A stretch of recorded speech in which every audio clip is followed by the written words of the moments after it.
Weddings are weird. They bring out the best in cake, the worst in people, and just enough awkward to justify champagne before noon. Jason Statham didn't drink at weddings. He didn't go to them either, unless bribed or blackmailed. This time it was both. He was fixing a sink when his phone buzzed. Text from Lydia, "You busy next Saturday? Need a +1. Minor emotional landmine." "You in?" Jason stared at it. She added, "There will be cake." He replied, "What flavor of trauma are we talking?" Turns out, Lydia's ex was getting married. To the woman he cheated with. At a vineyard that used to be Lydia's dream venue. That kind of flavor. Jason had met Lydia at the PTA. She wore sarcasm like a shield and could diffuse tantrums with one raised eyebrow. They weren't close. But they'd survived the same fire once, divorce with a kid in tow. He'd seen her cry in a Target parking lot and pretend it was allergies. She'd helped him pick out ballet slippers for Sophie when he froze in the girl's shoe aisle. So when she asked him to fake date her into a wedding full of emotional landmines, he didn't flinch. "You ever been someone's revenge dress?" Jason asked as they pulled into the gravel driveway of the venue. "I'm not wearing you," Lydia replied.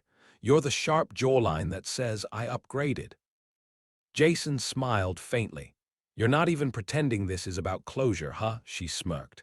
"Closure is for emails. This is war." Quick question, where are you watching from? Drop your city in the comments. Could be Toronto, could be Tulsa.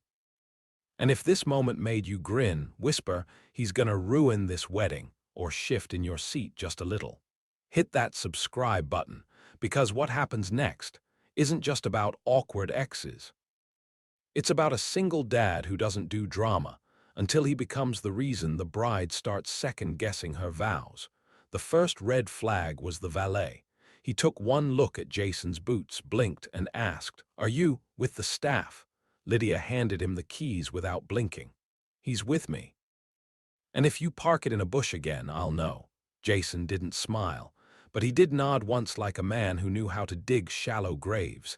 Inside, the air was expensive, polished crystal. Real orchids. Too many people who'd paid someone to choose their outfit. Jason scanned the room like a soldier walking into a boardroom that might turn into a battlefield. He wasn't nervous, but he wasn't relaxed either. "Lydia," someone fake gasped. A woman with tight arms and tighter teeth glided over. Jason guessed, maid of honor, possibly HR director in real life. "This is new," she said, eyeing Jason like he was an unregistered guest. "This is Jason," Lydia said sweetly. "He's in demolition." Jason raised an eyebrow. "Of what?" "Egos mostly," she replied. He nodded.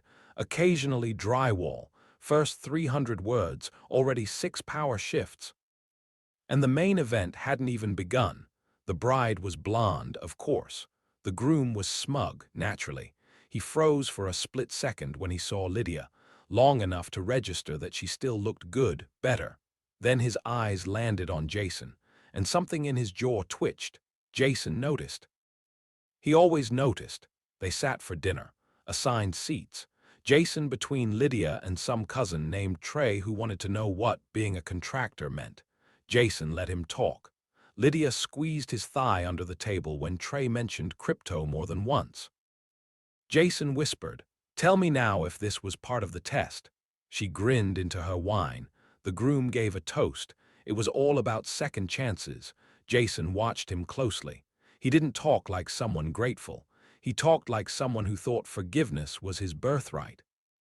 Lydia's smile got tighter every sentence. Jason reached under the table, squeezed her hand once. "No big deal, just a reminder. You're not alone." She didn't cry, but she blinked slower after that. The music started. Jason stayed seated.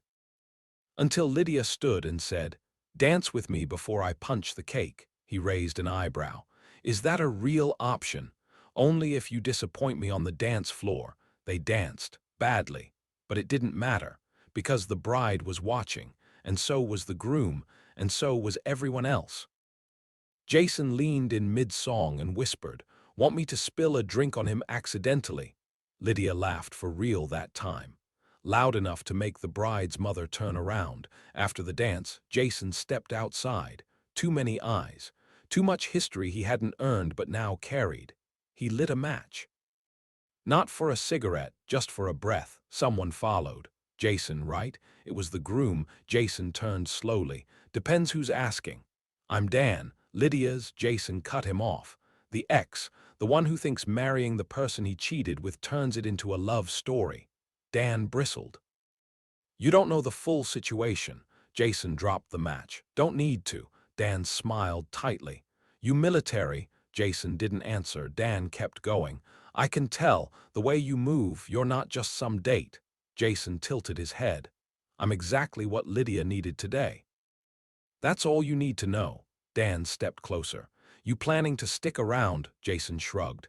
Depends if the cake's any good. Dan laughed. She always did like projects. Jason smiled. It didn't reach his eyes. You'd know, you treated her like one. Back inside, Lydia was at the dessert table. Jason joined her. Your ex thinks I'm military. Are you? Not tonight. She passed him a fork. Try this and lie to me about how bad it is. Jason did, and didn't, because the cake was the only thing at that wedding, not pretending to be something it wasn't. They didn't leave early. They didn't cause a scene. They just stayed long enough to be remembered, and not too long to become part of the gossip. As they walked out, someone whispered, "Who was that guy?" Lydia smiled to herself. Jason just opened the car door for her, because this wasn't about revenge, it was about value, and quiet proof that some upgrades don't need explaining. They just show up, stay calm, and make your ex ask questions they'll never say out loud. Jason didn't expect a thank you. Lydia wasn't the thank you type, but when she texted the next morning, it wasn't a meme or a sarcastic gif. It was one word, survived. And another, thanks. He smiled faintly, standing over a skillet of eggs Sophie had already declared too wiggly. You get thanked, Daddy? She asked, seeing his face. Something like that, he said, then burned the eggs on purpose just to make her laugh. The next few days were quiet. Jason didn't hear from Lydia, didn't expect to. That wedding had been her battlefield. He was just the backup artillery. Still, something felt off. The kind of off you only notice when the volume drops too fast after a song you didn't know you liked. Then came the text. Hey, can I borrow you again? He replied. Is there cake? She wrote. There's Dan. He dropped off a letter. Jason showed up that evening with a wrench, even though nothing needed fixing. Lydia opened the door holding a glass of red wine and a folder of legal-looking documents. I never changed the deed on the beach house, she said. Jason leaned against the doorframe. The one you picked out? She nodded. Yeah, technically it's still under his name, he exhaled slowly. Let me guess, he wants it back. Wants to sell it, she said. Says he needs the liquidity. Jason snorted. Guy has a Tesla and 3 Rolexes. What's he liquefying? His ego? She half laughed, half sighed. Then added, he invited me to the open house. Jason blinked. He what? She shrugged. Said I should see it one last time. Jason stared at her. You know this is a trap, right? She nodded, then smiled. So, you in. The beach house was 2 hours away. They drove in silence for most of it. Jason didn't ask questions. Lydia didn't offer answers. Until halfway there, she said, I almost got married in that house. Jason glanced at her. She kept her eyes on the road. Backyard ceremony, string lights, minimalist vows, maximalist guest list. Jason waited. Then he cheated. Said he got cold feet. I said he should try standing in the ocean. He cracked a smile. You always this poetic when angry, she shrugged. Only when I'm pretending not to be. When they arrived, the place hadn't changed. That was the problem. It still looked like her dream. Except now there was a for sale sign out front, and Dan standing beside it like a smug real estate mannequin. Lydia, he said, smiling too wide. Dan, she said, already bored. Jason stepped out behind her. Dan stiffened. Didn't know you were bringing backup. Jason gave a nod. Didn't know we were walking into a catalog shoot. Inside, Dan led them through the property like he hadn't broken promises in every room. This was going to be the nursery, he said, too casually. Jason saw Lydia's jaw tighten. This was going to be the office. This was the guest suite. Jason finally spoke. "Lot of things were going to be, huh?" Dan turned. "Some people change, life happens." Jason raised an eyebrow. "Some people don't, that happens too." In the kitchen, Jason stepped aside to let Lydia breathe. He stood at the back window, hands in pockets. Dan joined him. "Look," he said, "I don't know what your deal is with her, but I think it's unfair to insert yourself like this." Jason didn't turn around. "I didn't insert anything," she asked. Dan bristled. "She's vulnerable, you know that." Jason turned now. "Yeah, and still smarter than you." Lydia reappeared, eyes clearer. "I'm buying it," she said. Dan blinked. "What?" "I'm buying the house," she repeated. "Cash offer, close next week." Dan laughed. "You don't have that kind of—" "She does," Jason said. Lydia looked at him, surprised, touched. Dan sputtered. "This isn't how you move on." Lydia stepped closer. "No, Dan, this is how I end what you started." They left without another word. Jason drove this time. Halfway back, Lydia said quietly, "You didn't have to lie." Jason replied, "Wasn't a lie. I can make a few calls." She looked at him. "You always been like this." He kept his eyes on the road. "Like what?" She smiled. "Like someone who shows up and makes other people look worse by comparison." Back at her place, Sophie was waiting. Jason had left her with a neighbor. Lydia waved, awkward. Sophie waved back, then whispered, "She's pretty." Jason smirked. "Don't start matchmaking." "I'm just saying," she grinned. "She didn't yell at me for spilling juice." Jason raised an eyebrow. "The bar is low, kid." He got a text later from Lydia. "Thanks again. For being you." He replied, "You're welcome." For ruining Dan's week. 2 days passed. Then came a knock at the door. This time it wasn't Lydia, it was Dan. Jason opened slowly. Dan looked different, less smug, more desperate. "I need to talk," he said. Jason didn't move. "To me, to both of you." Jason didn't invite him in, but he also didn't slam the door. Lydia arrived 20 minutes later. She looked at Dan like someone who'd stepped in something old and was too polite to say it. Dan exhaled. "I messed up." Jason sipped coffee. Lydia crossed her arms. "I didn't just cheat," Dan said. "I sabotaged her career, tanked a deal she doesn't even know." Lydia blinked. "What deal?" Dan swallowed hard. "Your wellness brand, the retreat space. I pulled the investor, told him you were unstable." Jason's jaw flexed. Lydia didn't blink. "You did that," she said flatly. Dan nodded. "I was scared. You were growing, I was shrinking." Jason stood. Dan stepped back. "I'm not here for forgiveness," Dan said quickly. Jason tilted his head. "Good, because you won't get it." Dan left. Lydia didn't say anything for a long time, then she laughed. It wasn't joyful, it was exhausted. Jason waited. Finally, she said, "I should be more upset." He replied, "You're tired." She nodded. "Yeah, of him, of this." Then looked at Jason. "Not of you, though." He didn't say anything, but he stayed. And this time, he didn't wait to be asked. 3 days later, Jason found himself on a guest list he didn't ask to be on. Dan's post-wedding brunch. Yes, a brunch. Yes, after the wedding. No, no one understood why. Lydia got the invite too, said she wanted to ignore it. Jason said nothing. Just handed her a dress bag and a coffee and said, "I'm driving." The brunch was held at a boutique hotel with too much glass and not enough shade.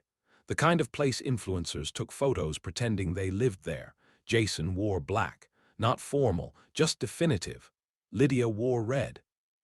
Not romantic, just undeniable. They walked in holding hands. It wasn't planned, but it wasn't fake either. Inside, Dan's new bride looked thrilled. Dan looked like he hadn't slept. "Lydia, Jason," he said too loudly. Jason gave a nod that meant exactly nothing. Lydia just said, "Nice linens." The seating was arranged. Of course. Jason and Lydia were placed next to the bride's father, a retired CEO with a Bluetooth headset still in his ear, and an allergy to humility.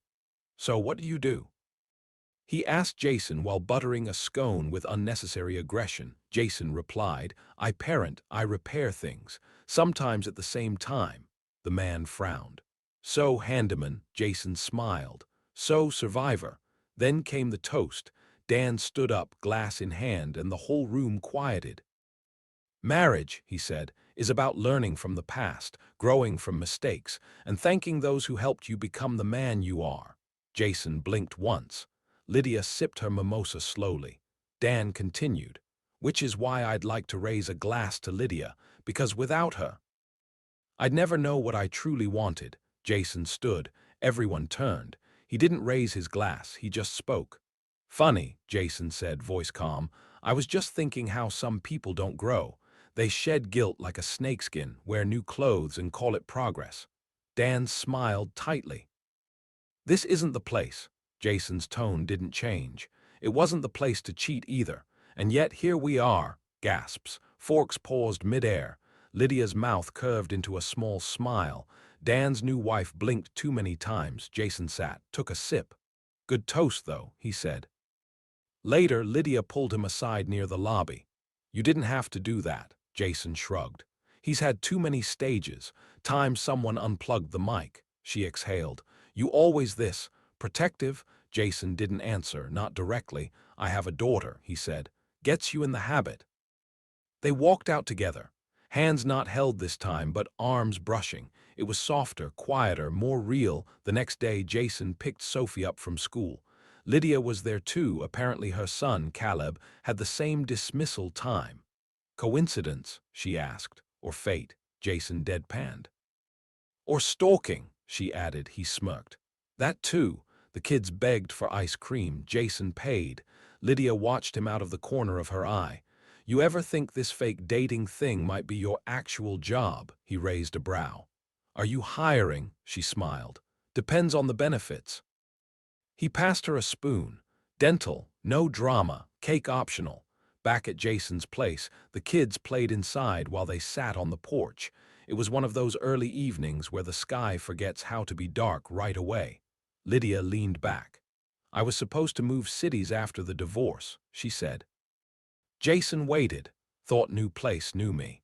But then Caleb cried when I packed the Legos and I realized maybe staying put was the braver choice. Jason nodded. Most people mistake motion for healing. She looked at him. You don't talk much, but when you do, it lands like a brick to the ribs. Sorry, don't be, I need that sometimes. Then her voice softened. Do you ever wish someone would show up for you? Jason didn't answer for a while. Then, they do, in small ways. The trick is noticing. She stared at him. You notice me. He stared right back. Hard not to. Their kids came running out with purple mouths and wild laughter. Jason raised a brow. You let them pick the toppings, Lydia shrugged. I'm not the food police. Clearly, he said, flicking a sprinkle off her shoulder. She didn't move, neither did he. Later that night, she texted him a photo. It was from the wedding, candid. Jason laughing, real laugh, while holding 2 slices of cake. Caption, you should laugh like this more, he replied. You make it easy. Then the call came. From a number Jason hadn't seen in years, blocked.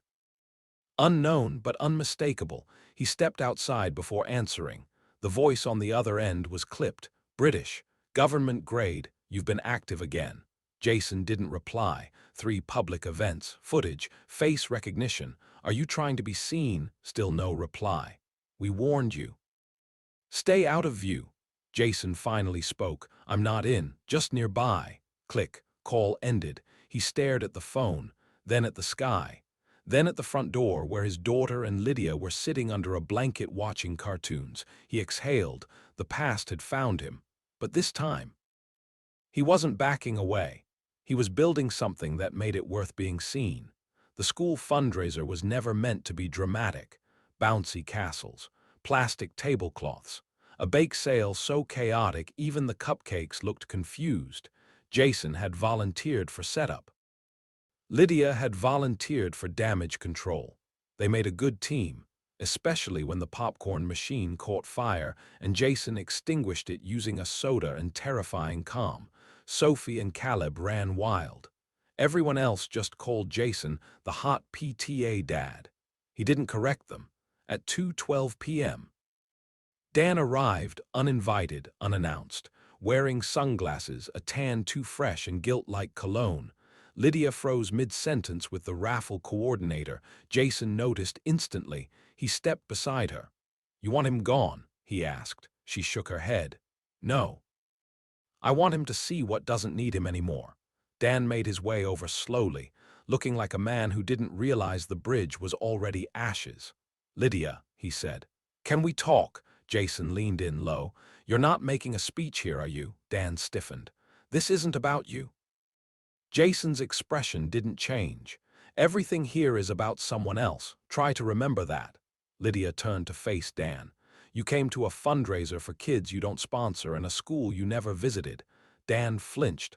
I came to apologize. Jason blinked. Again, Dan ignored him. I lost everything.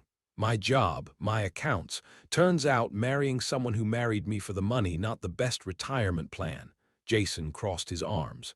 So you came looking for what? Closure, a second encore. Dan looked at Lydia. Help. Lydia stared at him, then said flatly, no. Dan didn't protest, didn't fight. He just walked away slower than he came. Defeated, Jason watched him go, then turned to Lydia.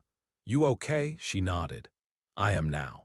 Later, as the kids did face painting and Jason grilled hot dogs, a reporter arrived. Local paper, small-time stuff. Just want a few words from the man of the hour, she smiled. Jason blinked. Pretty sure that's the guy who donated a bounce house. She grinned. No, everyone here's talking about you. He raised an eyebrow. You show up, fix things, don't speak much, and apparently bake killer banana bread. Jason laughed. I didn't bake that, she shrugged. Still, you've made quite the impression.